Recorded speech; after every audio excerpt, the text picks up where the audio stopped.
So Veronica, I know we had a lot of negotiations going on lately. We have. 2025 was good. 2026 is looking even better. It is. And such a big part of having an agent and making sure that everything goes forward as planned is the negotiation process.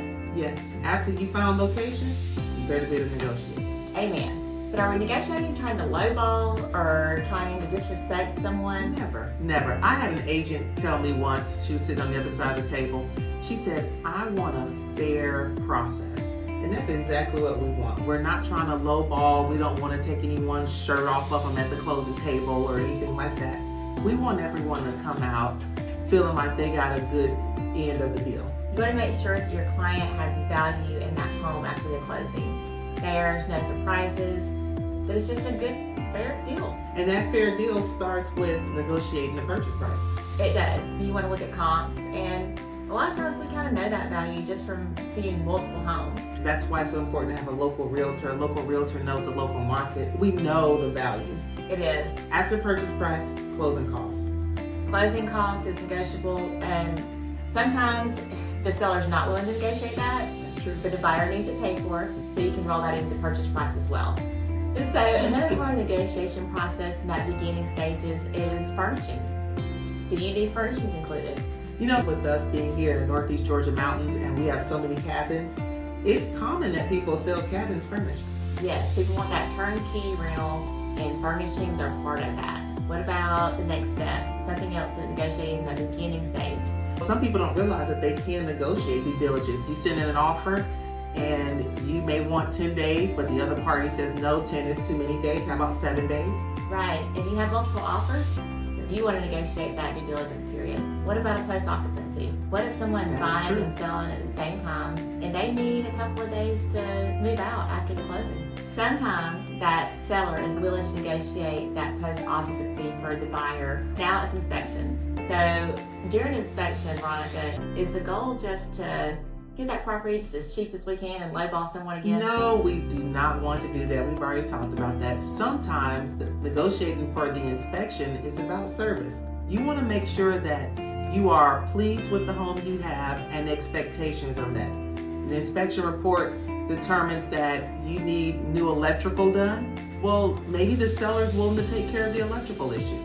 I have one under contract now, and we found out it has a foundation issue. Goodness. But that's not a make or break for my client. Oh, good. They feel like they're getting a good deal on the home, and we are doing our research during that due diligence period. We have a foundation company giving us estimates. As long as it is an affordable lifetime warranty fix, they want to move forward.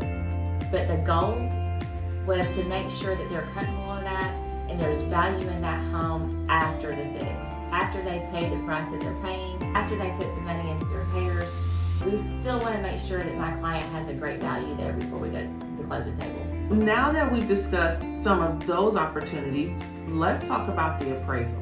Property's under contract and you've gone through the inspection, we're through our due diligence. An appraisal is a contingency that you really want to have in your contract. How do we deal with that with negotiations? If the property comes in below value, then we go back to the seller and say, let's renegotiate this. The seller has the option to lower his original price or to move on. And sometimes as agents, we help support the seller. If I'm on the buyer's side, I'm representing the buyer, and the seller's property did not appraise, but like you said, we know the market and we're looking and we don't agree with the appraisal sometimes. Absolutely. That does happen where we're saying, you know what, I agree with this price. My buyer even agrees with this price. We can suggest some comps for the appraiser to review. Sometimes they accept those comps, sometimes they don't. What about new construction? Again, always the inspection, always the appraisal, because those new constructions will actually surprise you. You assume that when you purchase something brand new, that it is mint condition, it's perfect, it's well done. Builders are human, mistakes happen. Most builders, you have the inspector in there, you have the appraisal in there, they're willing to work with you. They are. Some things that they just didn't know the error occurred and it was brought to their attention. and they're willing to work with it. Again, it's not that you're trying to get the price lowered. You're just want to make sure that the value is there for what you purchased. Correct. You want an honest, respectful negotiation period throughout the contract from beginning to end. It's about being respectful, making sure our clients, whether you're a seller or a buyer, has the best deal and gets the best value for your money.